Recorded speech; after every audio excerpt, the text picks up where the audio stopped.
My name is Leon, and I am 56 years old.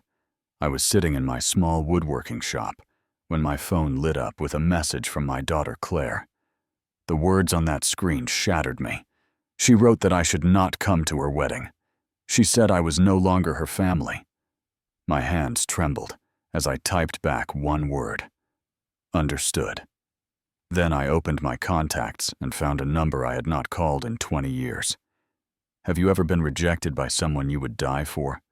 Tell me where you are watching from today, and please hit that subscribe button before we continue. What happened in the next 24 hours changed everything. I need to take you back to understand how we got here. Back to the year 2007, when my world fell apart for the first time. My wife Denise was 32 years old then. We had been married for 12 years, and I thought we were happy. I worked as a carpenter building furniture and fixing houses around Nashville, Tennessee. We lived in a modest home with a small backyard where Claire used to play on her swing set. Life was simple, but it was ours. Then Denise met a man named Franklin at a trade fair downtown. He was a businessman with slick suits and promises of a bigger life. Denise started coming home late. She started talking about wanting more. I tried to give her more, but a carpenter's salary can only stretch so far. One morning I woke up to find her side of the bed empty. There was a letter on the kitchen table. Her handwriting was rushed, almost careless. She wrote that she needed more than this life could give her. She wrote that she was leaving with Franklin. She did not even say goodbye to Claire. My daughter was 10 years old. She came downstairs that morning looking for her mother, and I had to tell her that Mommy was gone. Claire cried for an entire week. She kept asking me the same question over and over. Did Mommy leave because of me? Each time she asked, my heart broke a little more. I held her close and made her a promise. I told her that I would never leave her. I told her that we would be okay, just the two of us. And I meant every word. I never spoke badly about Denise in front of Claire. When she asked about her mother, I simply said that Mommy needed to find herself. I did not want my daughter to grow up with hatred in her heart. That was not the kind of father I wanted to be.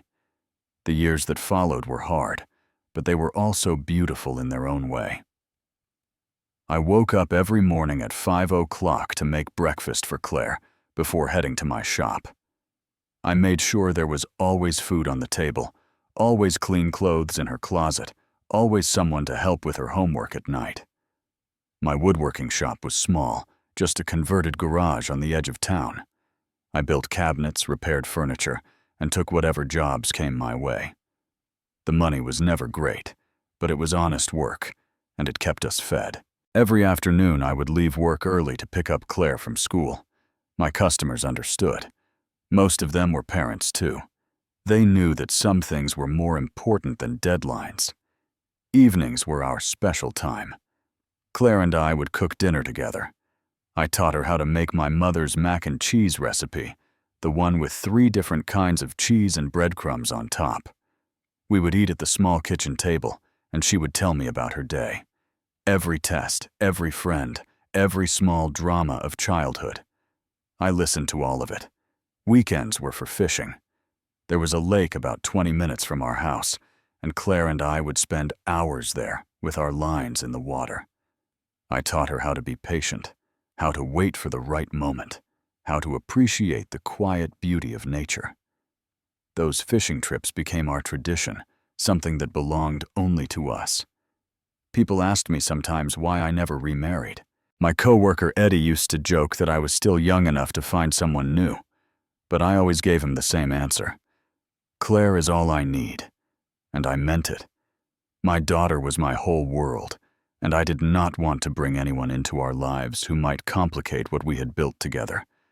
Claire grew up to be everything I had hoped for, and more. She was smart-driven and kind.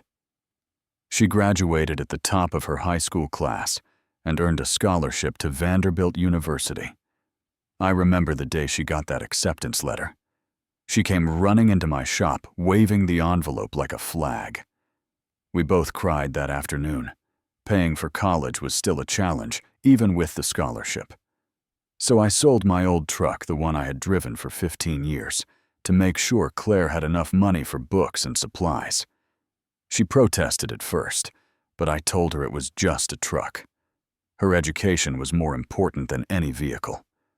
4 years later, she graduated with a degree in finance. She walked across that stage in her cap and gown, and I sat in the audience with tears streaming down my face. My little girl had made it. She had become something bigger than I ever could have imagined. Claire got a job at a major investment firm in Nashville. Her starting salary was $75,000 a year. She called me the day she got the offer, so excited she could barely speak. I did not understand much about finance or investments, but I understood that my daughter was successful, and that was enough. She bought me a new phone that Christmas, one of those smartphones with all the apps and features. She spent an entire afternoon teaching me how to use it, how to send text messages, how to make video calls, how to take pictures. I was not very good at it, but I tried because it made her happy. Our relationship stayed strong, even as she climbed the corporate ladder. She called me every day, even if just for a few minutes. She came home every weekend to have dinner with me. We still went fishing sometimes, though not as often as before. But when we did, it felt like old times. Just the two of us sitting by the water talking about everything and nothing. But then, about 2 years ago, something started to change. Claire got promoted to a position where she worked with very important clients. She started traveling more, attending meetings and conferences in different cities.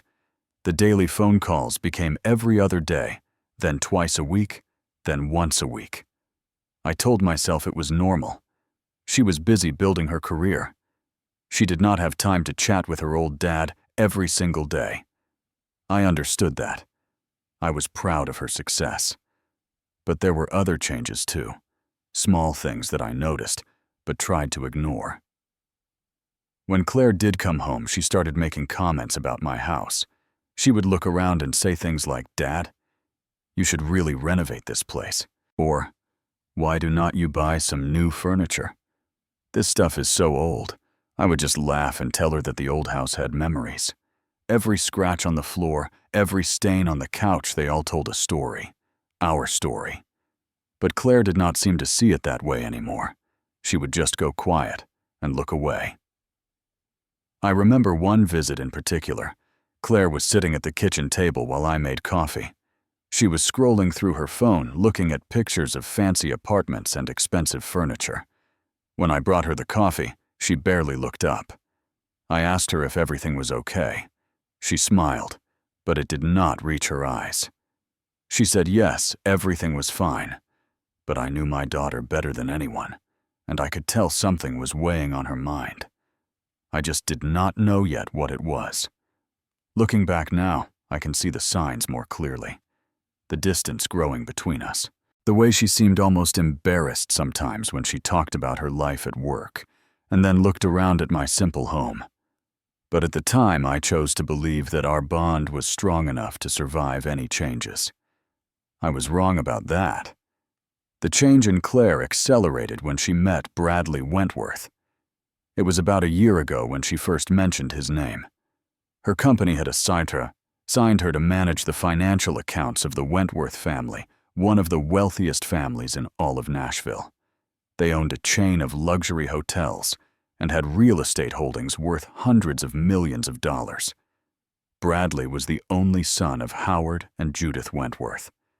He was 32 years old, Harvard educated, and worked as a vice president in his family's company. Claire described him as charming, sophisticated, and different from anyone she had ever dated before. I was happy for her at first. She deserved someone who would treat her well. On the phone, she would tell me about the restaurants Bradley took her to, the shows they saw, the parties they attended. Her voice had an excitement I had not heard in years. After about 6 months of dating, Bradley proposed. Claire called me that same night, breathless with joy. She said he had proposed at a rooftop restaurant overlooking the city with champagne and roses and a ring that probably cost more than my shop. I congratulated her. I told her I was proud. But something in my chest felt tight, a worry I could not quite name. A few weeks later, Claire invited me to meet Bradley's family. They were having a dinner at their home, and Claire wanted to introduce me. I agreed, of course.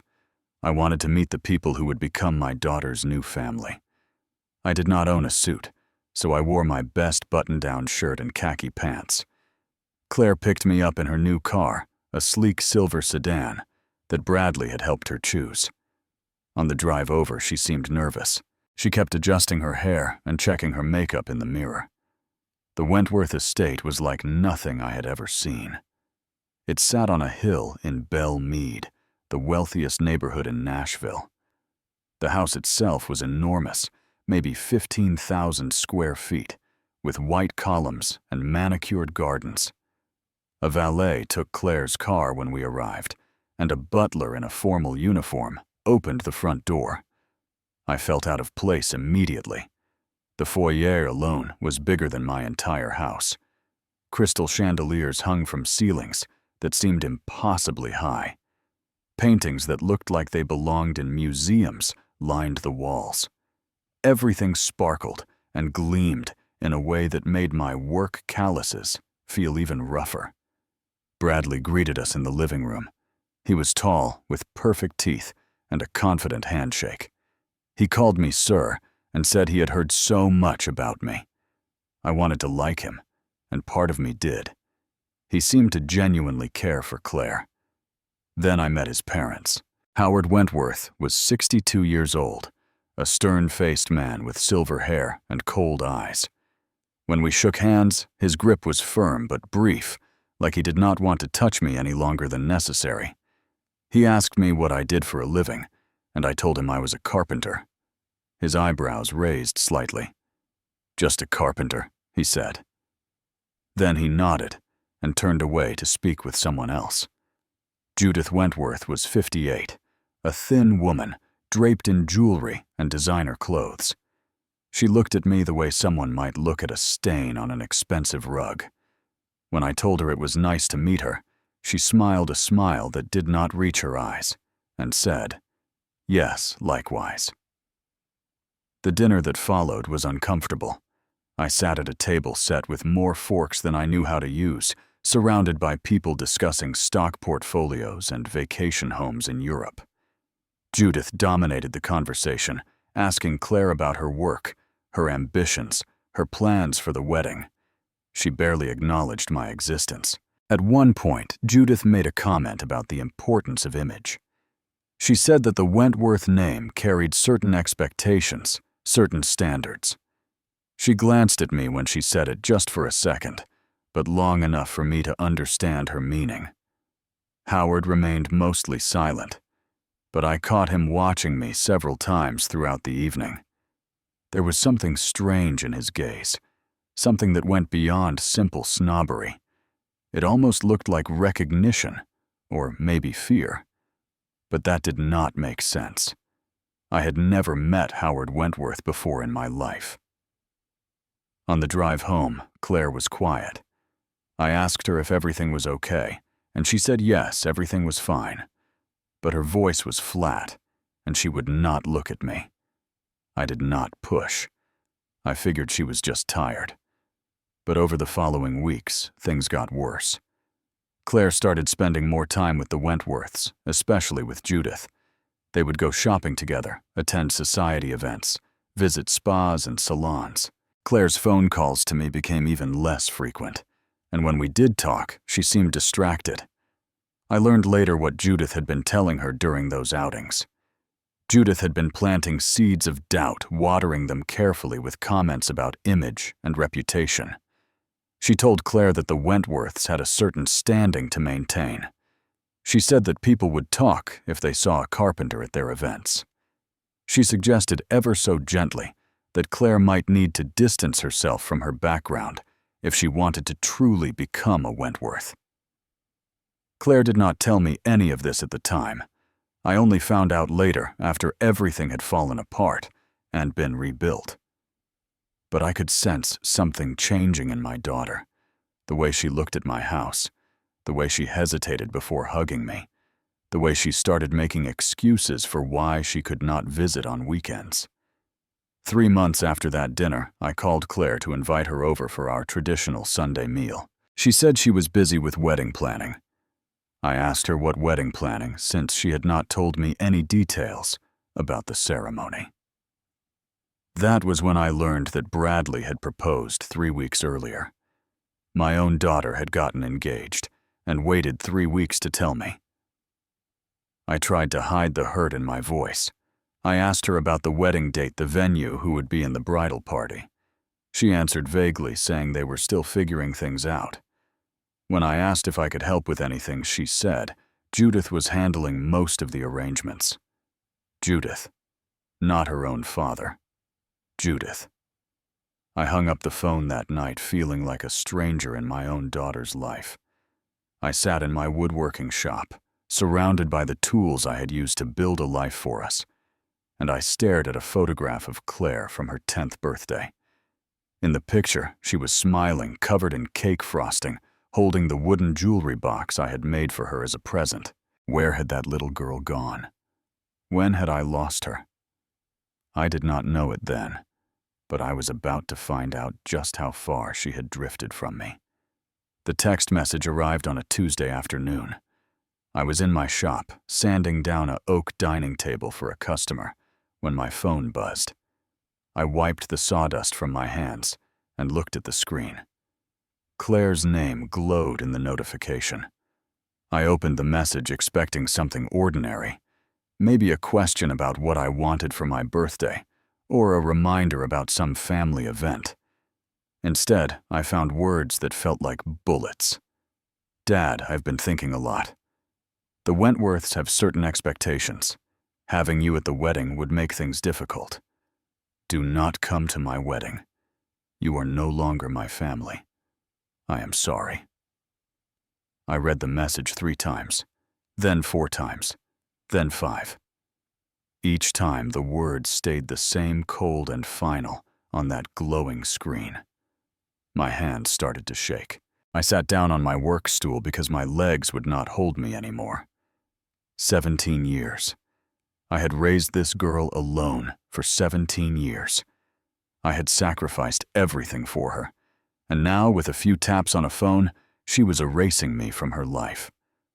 I tried to call her. The phone rang once and went to voicemail. I tried again. Same result. She was declining my calls. I typed a response. Claire, please talk to me. I sent it and waited. Minutes passed. Then an hour. No response came. The shop grew dark around me as the sun set, but I did not move to turn on the lights. I just sat there, holding my phone, staring at those terrible words. You are no longer my family. What had I done wrong? What could possibly justify this? I had never asked Claire for anything. I had supported every decision she made, celebrated every success, stood by her through every difficulty. And this was my reward. To be discarded like an old piece of furniture that no longer matched the decor. The pain in my chest felt physical, like someone had reached inside and squeezed my heart with both hands. I had experienced loss before. Losing Denise had hurt, though, in hindsight, that pain was mixed with anger and relief. But this was different. This was my daughter. This was the person I had lived for. For a long time, I considered simply accepting it. Maybe Claire knew what was best for her own life. Maybe I would only make things worse by pushing back. Maybe the kindest thing I could do was disappear quietly and let her have the future she wanted. But something would not let me surrender. A voice in the back of my mind that sounded a lot like my own father. He used to say that a man does not give up on the people he loves, no matter how hard they push him away. He said that love means showing up, even when showing up hurts. I decided I needed to understand what had happened. Not to fight, not to argue, but to know. I could not just let 17 years evaporate without at least trying to understand why. I called my old friend Raymond. He was 58 years old, someone I had known since our days working construction together in the 1990s. Now he managed one of the big hotels downtown. If anyone knew about the Wentworth family and their world, it would be Raymond. He answered on the third ring. I told him what had happened, my voice breaking as I repeated Claire's message. Raymond listened without interrupting, then let out a long sigh. "The Wentworths," he said. "Leon, those people are powerful, very powerful. But there are rumors about them, things that go way back." "What kind of rumors?" I asked. Raymond explained that Howard Wentworth had built his empire in the 1980s, but not everyone believed he had done it cleanly. There were stories about deals that had gone wrong, about people who had been pushed out of business or pressured into selling. Nothing ever proven, nothing that stuck, but the whispers had followed Howard for decades. But the real problem, Raymond said, is Judith. That woman controls everything in that family. Who gets in, who gets pushed out. She is known for it. She destroyed Bradley's brother's marriage a few years back, forced the wife out because she did not come from the right background. I remembered that Bradley had a younger brother named Gregory. I had heard his name mentioned at that dinner, but never met him. Raymond continued. "If Judith decided she does not want you at that wedding, she will do whatever it takes to make sure you are not there. She will turn your own daughter against you if she has to." But why, I asked. Why would she care so much about a carpenter from the other side of town? Raymond paused. "That is the part I cannot figure out. Usually Judith just wants to keep the riffraff out of her social circles, but this seems personal. Like Howard has some reason to want you gone specifically." After we hung up, I sat in the darkness of my shop, turning Raymond's words over in my mind. Something personal. Some reason Howard wanted me gone. I started going through old memories, trying to find a connection. Had I ever met Howard Wentworth before that dinner? Had our paths ever crossed in some way? I had forgotten. Then it hit me. Not a memory exactly, but an instinct. Something about the way Howard had looked at me that night. That flash of recognition in his eyes. I went into my house and started digging through old boxes in the closet. Papers from decades ago. Tax returns, contracts, correspondence from jobs I had worked before starting my own shop. In a box at the very bottom, I found what I was looking for. It was a folder from 1998, when I worked for a small construction company called Hartwell Construction. The owner was a man named Samuel Hartwell, a kind and honest businessman who had given me my first real job in the trade. Samuel had treated his workers like family. He had taught me everything I knew about woodworking. I remembered that the company had gone through a difficult time. Debt had piled up, and Samuel had been forced to look for investors. One investor had come forward with an offer to buy the company. He had promised to keep all the workers employed to honor Samuel's legacy. That investor was Howard Wentworth. I pulled out the old contract and read through it. Sure enough, there were clauses about employee retention, about maintaining the company's values and workforce. Howard had made all kinds of promises to Samuel.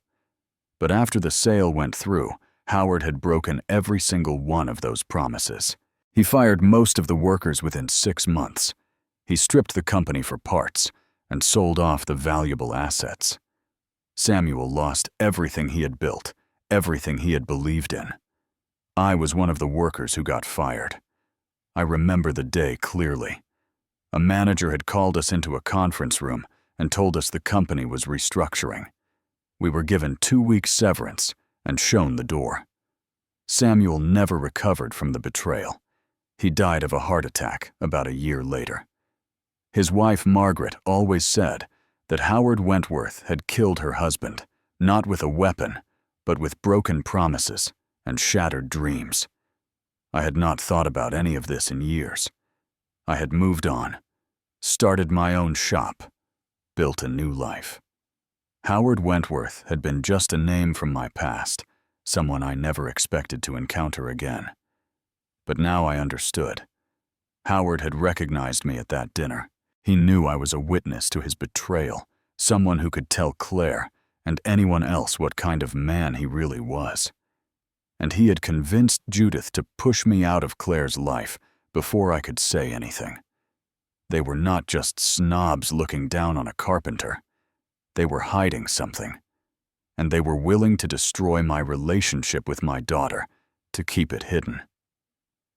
I looked at the old contract in my hands, and something shifted inside me. The grief was still there, the hurt and confusion. But now there was something else too, a determination, a refusal to let them win. I picked up my phone and typed a reply to Claire's message. Just one word: understood.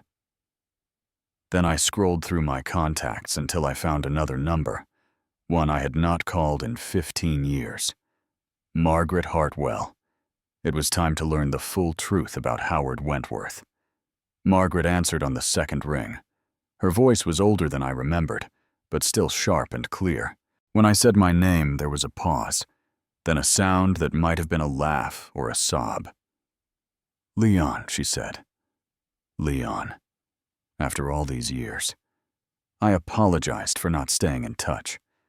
After Samuel died, I had sent flowers and attended the funeral.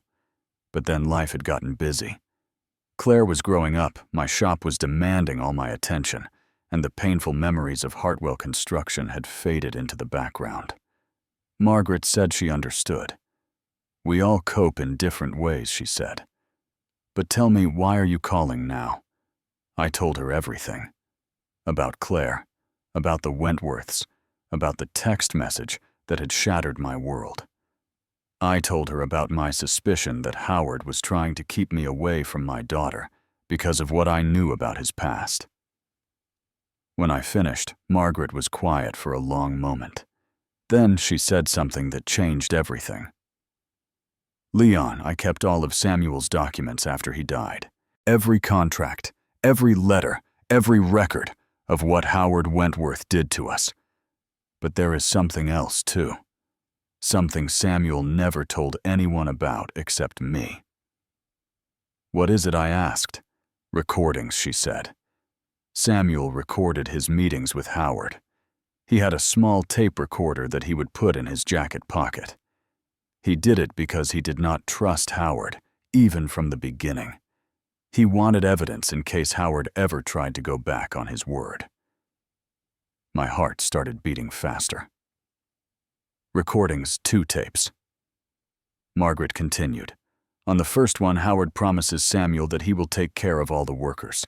He says they are family to Samuel, so they will be family to him. His exact words. On the second tape, which Samuel recorded secretly at a meeting Howard had with another business partner, Howard talks about firing everyone.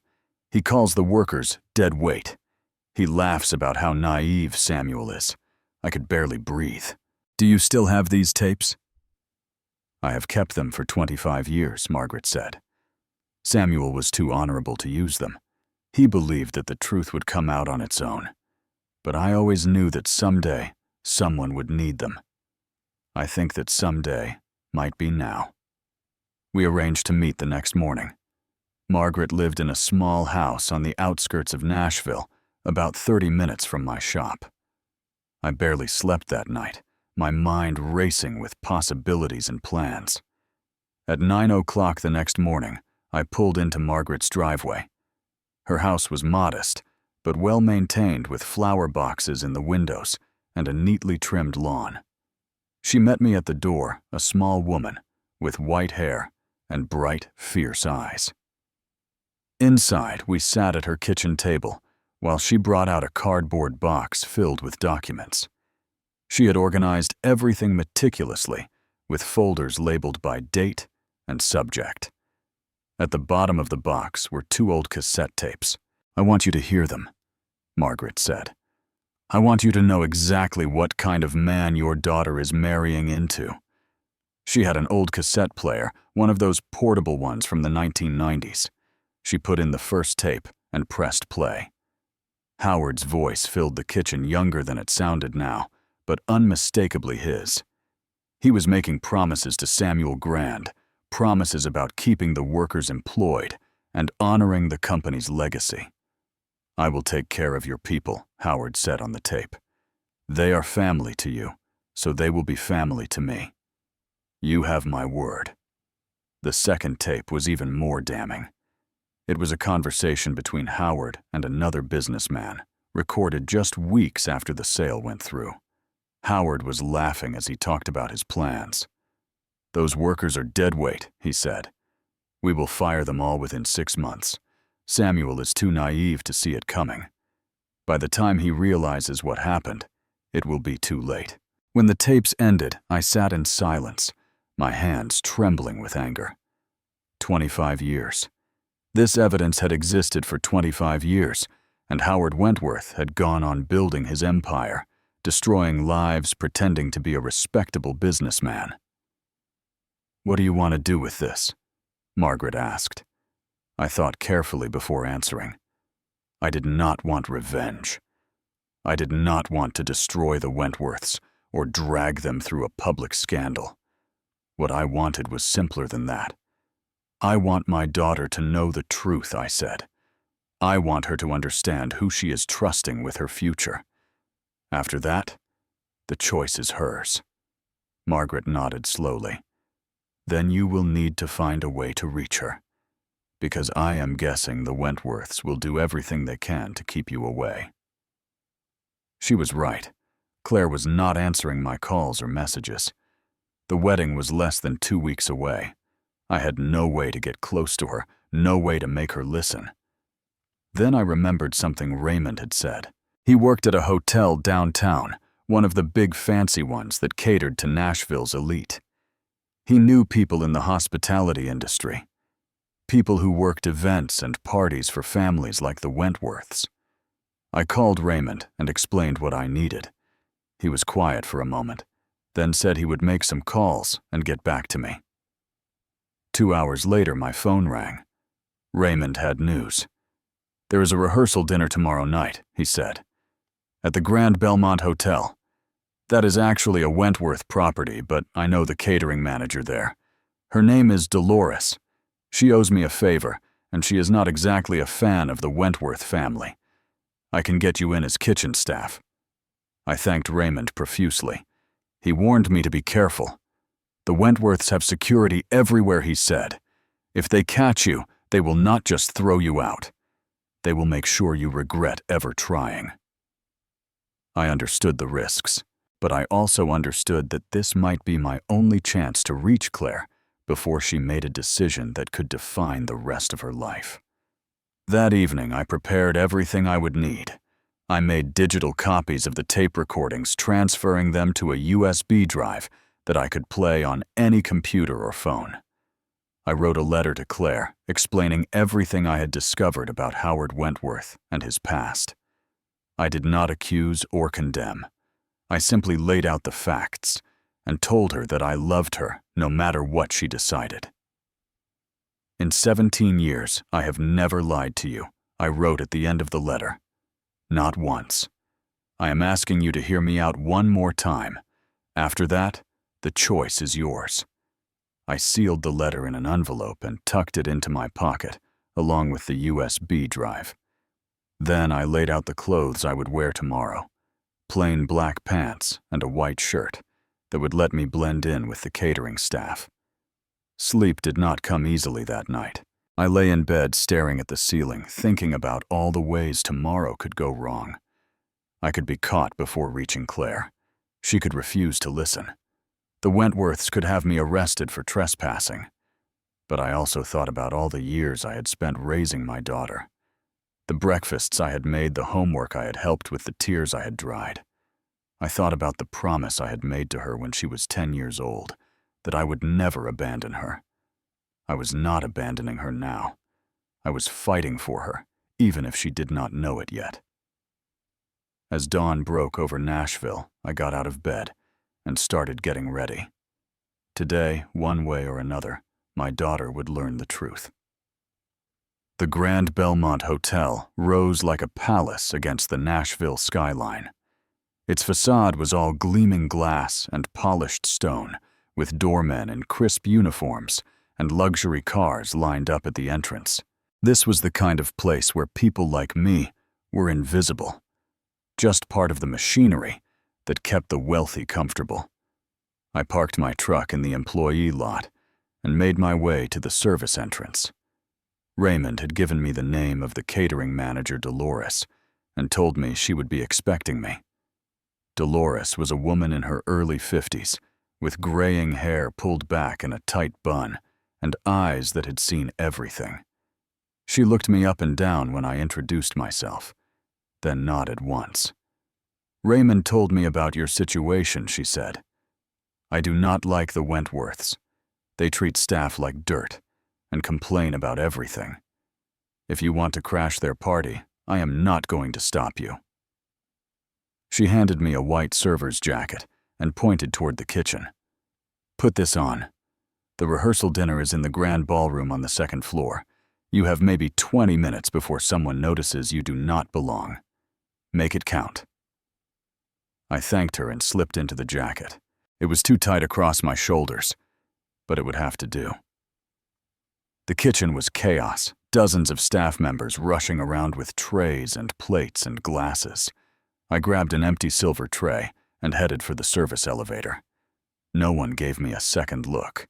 In a place like this, the help was meant to be invisible. The grand ballroom was even more impressive than the lobby. Crystal chandeliers hung from a ceiling painted with angels and clouds. Round tables draped in white linen filled the space, each one decorated with elaborate flower arrangements. A string quartet played softly in the corner. I counted maybe 80 guests, all dressed in designer clothes and expensive jewelry. The air smelled like perfume and money. And there at the center of it all was Claire. My daughter was wearing a white evening gown that probably cost more than I earned in a month. Her hair was styled in an elegant updo, and diamonds sparkled at her ears and throat. She stood next to Bradley, smiling and greeting guests as they approached. She looked beautiful. She also looked tired. There was something strained in her smile, something hollow in her eyes. But maybe I was just seeing what I wanted to see. I started making my way toward her, weaving between tables with my empty tray. I had almost reached her when a sharp voice cut through the noise. "You! Stop right there!" I turned to see Judith Wentworth bearing down on me, her face twisted with recognition and fury. She had spotted me from across the room. "Security," she called out. "This man is not on the guest list. Remove him immediately." Two large men in dark suits appeared as if from nowhere. They grabbed my arms before I could react, their grips like iron. Claire turned at the commotion, and her face went pale when she saw me. "Dad, what are you doing here?" I tried to pull free from the security guards, but they held me fast. "Claire, I need to talk to you. Just 5 minutes. Please." Judith stepped between us, blocking Claire's view. "Claire, darling, do not listen to him. He is trying to ruin your special night. He is clearly disturbed." Claire looked confused and frightened. "Dad, you should not be here. I asked you to stay away." The security guards started dragging me toward the exit. I knew I only had seconds. I shouted over their shoulders, my voice echoing in the grand room. "Claire, ask Howard. About Hartwell Construction, ask him what happened in 1998. I saw Howard Wentworth rise from his seat across the room. His face, which had been calm and composed all evening, suddenly went gray. His eyes met mine, and in them I saw fear. Real, undisguised fear. Then I was through the doors and into the hallway. The security guards marched me toward the service elevator, their faces impassive. "You are lucky we are not calling the police," one of them said. "Get out, and do not come back." They deposited me in the lobby and watched as I walked toward the exit. My heart was pounding, my mind racing. I had failed. I had not reached Claire. I had not been able to give her the evidence. But something had happened back there. Howard's reaction, the fear in his eyes. Claire had seen it too. I was sure of that. I did not leave the hotel. Instead, I found a quiet corner of the lobby and sat down on a leather chair, trying to figure out my next move. The letter and USB drive were still in my pocket. If I could just find a way to get them to Claire. 15 minutes passed, then 20. I was about to give up and go home when I heard footsteps approaching. I looked up and saw my daughter. Claire was alone, her heels clicking on the marble floor. Her face was a mixture of emotions I could not quite read. Anger, confusion, something that might have been fear. She stopped in front of me, arms crossed over her chest. "Dad, what was that about?" "You embarrassed me in front of everyone." I stood up slowly, keeping my voice calm and steady. "I did not come here to embarrass you, Claire. I came because you need to know the truth." "What truth?" Claire's voice was sharp, defensive. "Judith told me you would try something like this. She said you were jealous of our success, that you could not stand to see me happy, with someone better than you." The words stung, but I did not let them show. "When have I ever lied to you, Claire? In 17 years have I ever told you something that was not true?" Claire hesitated. The defensiveness in her posture wavered slightly. I reached into my pocket and pulled out the envelope and USB drive. I held them out to her. "Read this. Listen to this. Then decide if you still want me gone." She looked at the items in my hand for a long moment. Her jaw was tight, her eyes uncertain. "I do not know what this is," she said. "For all I know, it is something you made up." "Then find out for yourself," I replied. "You are smart, Claire. You know how to verify information. Look into Hartwell Construction. Look into what happened in 1998. And ask yourself why Howard looked so scared when I mentioned that name." Claire's eyes flickered with something. A memory, maybe, or a realization. She had seen Howard's reaction, too. Slowly, she reached out and took the envelope and USB drive from my hand. "I am not promising anything," she said, "but I will look at it. That is all I ask." She turned and walked back toward the elevator without another word. I watched her go, my heart aching with hope and fear in equal measure. Then I left the hotel and drove home to wait. The next few hours were the longest of my life. I sat in my shop, unable to work, unable to think about anything except what Claire might be doing at that moment. Was she reading my letter? Listening to the recordings? Or had she simply thrown everything away and gone back to the party?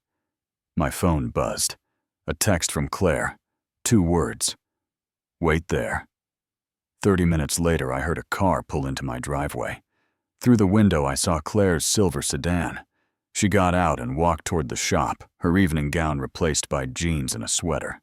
Her makeup was smudged like she had been crying. I met her at the door. "Claire," I started to say, but she cut me off. "Is it true?" Her voice cracked. "Everything in that letter. The recordings. Is all of it true? Every word I said. I was there." "Claire, I was one of the workers Howard fired after he promised to keep us. And my old boss, Samuel Hartwell, he died because of what Howard did to him." Claire's face crumpled. She reached for me, and I caught her in my arms as she started to sob. "I am sorry," she said between tears. "I am so sorry, Dad. They told me such awful things about you. Judith said you were holding me back, that you were embarrassed to be seen with me. She said you only wanted my money, now that I was successful. And I believed her. I believed her, instead of you." I held my daughter close, stroking her hair the way I used to when she was little. It is okay, I said. You are here now. That is what matters. We stood like that for a long time in the doorway of my little woodworking shop, under the stars of a Nashville night. When Claire finally pulled back, her eyes were red but clear.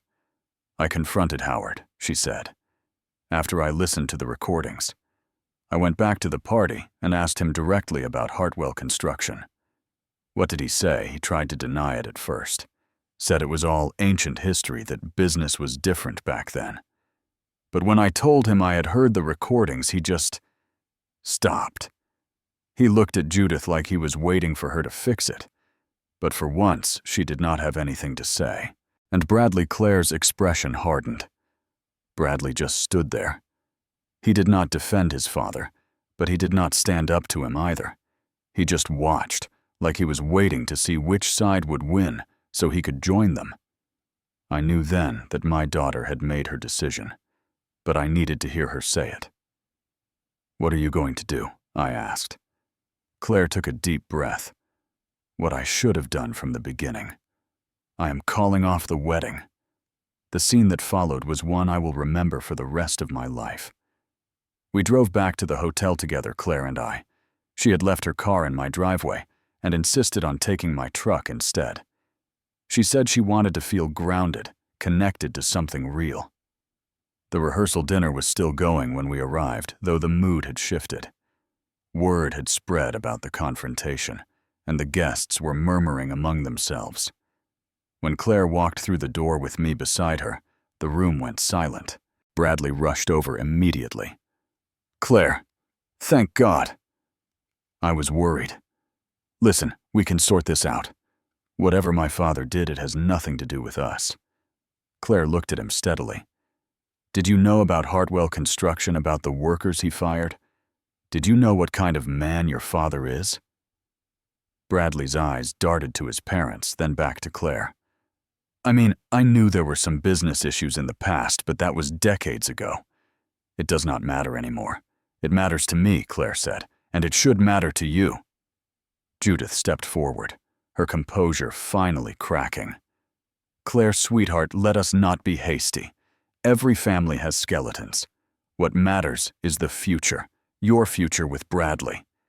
Do you really want to throw all of this away because of some old grudge your father is holding?"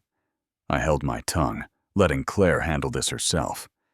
She did not need me to fight her battles. Claire turned to face Judith directly. "You told me my father was the problem. You said he was holding me back, that he was jealous of my success. You convinced me to cut him out of my life." "I was protecting you," Judith said. "Protecting our family's reputation." "Your family's reputation is built on lies," Claire replied. "You pushed me to reject the only person who has never let me down." And for what? No one would find out what Howard did 25 years ago. Howard stepped forward, now his face flushed. "Young lady, you have no idea what you are talking about. I built this family from nothing. Everything we have, everything Bradley will inherit, exists because of my hard work." "Your hard work?" Claire laughed bitterly. "You stole it. You made promises you never intended to keep, and people's lives were destroyed because of it. My father lost his job because of you. His mentor died because of you." Howard's composure finally shattered. "Your father is nobody. He is just a carpenter, for God's sake. He should be grateful that I am even willing to let him near my family." That was the moment I spoke up. I stepped forward and looked Howard directly in the eyes. "I may be just a carpenter," I said, "but I have never broken a promise in my life. I have never destroyed someone's livelihood for profit, and I have never tried to turn a daughter against her own father." Howard's face went purple with rage, but before he could respond, Claire took off her engagement ring. The room gasped collectively. Bradley reached for her, his face desperate. "Claire, please, we can work this out. I love you." Claire placed the ring in his palm and closed his fingers around it. "If you loved me," she said, "you would have stood up for me. You would have demanded the truth from your parents. Instead, you just watched and waited to see who would win. That is not love, Bradley. That is cowardice. She turned to me and took my hand. Let us go, Dad. We walked out of that ballroom together, past the staring guests and the silent waiters, past the crystal chandeliers and the painted angels on the ceiling. Behind us, I could hear Judith's voice rising in fury and Howard's protests, but we did not look back. Outside, the night air was cool and fresh. Claire took a deep breath, and I saw her shoulders relax for the first time in months. I just threw away everything she said quietly. My job, my future with Bradley, my place in Nashville society. No, I said. You threw away things that were never really yours to begin with. The job, the society connections, they all came with strings attached. What you kept is much more valuable. What is that? Your integrity, your self-respect, and your family. Claire looked at me, and for the first time that night, she smiled. A real smile, not the forced one she had been wearing at the party. I am sorry it took me so long to see it, she said. I pulled her into a hug. You are here now. That is all that matters. The weeks that followed were a time of rebuilding. Claire moved back into my house, sleeping in her old bedroom, surrounded by the posters and books of her teenage years. She resigned from her job at the investment firm, not wanting any connection to the Wentworth accounts. At first, she worried about what people would say. Nashville's elite were not kind to scandal, and word of the broken engagement spread quickly. But Claire discovered that the opinions of high society mattered far less than she had thought. She spent her days helping me in the woodworking shop, learning the craft I had practiced for 30 years. Her hands, which had grown soft from years of office work, developed calluses from sanding wood and gripping tool. She complained at first, but soon I saw something change in her eyes, a sense of purpose, of creating something real with her own two hands. Margaret Hartwell became a regular visitor. She and Claire formed an unlikely friendship, bonding over their shared connection to the past.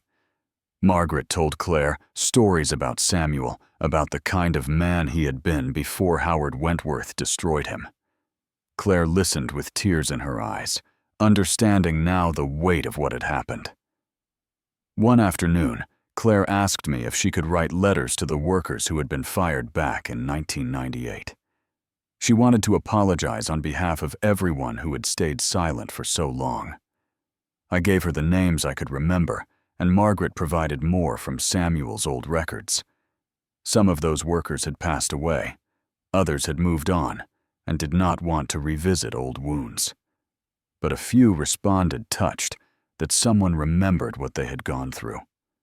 One man, Eddie Garcia, who had worked alongside me at Hartwell Construction, drove 3 hours to meet Claire in person. He told her that the letter she had written was the first apology he had ever received. It does not change what happened, Eddie said, but it helps to know that someone cares. Meanwhile, the Wentworth empire began to crumble. The recordings Claire had released sparked new investigations into Howard's business practices. Other victims came forward emboldened by the publicity. Lawsuits piled up. Shareholders demanded answers. Howard hired expensive lawyers and tried to weather the storm, but the damage was done. His reputation, which he had spent decades building, was in ruins. Judith fled to their vacation home in Florida, unable to face the whispers and the stares. Bradley tried to contact Claire several times. He sent flowers, left voicemails, even showed up at my house once. But Claire refused to see him. He had his chance to do the right thing, she told me. He chose his parents. That tells me everything I need to know about who he really is. I did not feel joy at the Wentworth's downfall. I had never wanted revenge. I had only wanted my daughter back, and I had gotten that. The rest was just consequences catching up to people who had spent too long running from them. About 3 months after the broken engagement, Claire announced that she was starting her own business, a small financial consulting firm focused on helping local businesses avoid the kinds of predatory deals that had destroyed Hartwell Construction. "I am going to use what I learned," she said, "but I am going to use it for good." I could not have been prouder. A year has passed since that night at the Grand Belmont Hotel. My life looks different now, and yet in many ways it looks the same. I still wake up early every morning. I still work in my woodworking shop, building furniture and repairing what is broken. The sawdust still coats my hands, and the smell of fresh-cut wood still fills my lungs. But now when I look up from my workbench, I see Claire beside me. My daughter learned the trade faster than I expected. Her hands, once soft and manicured, are now rough with calluses. She can sand a table smooth, cut a dovetail joint, finish a piece until it glows. She says the work calms her, helps her think. I understand that feeling well. Her consulting business is thriving.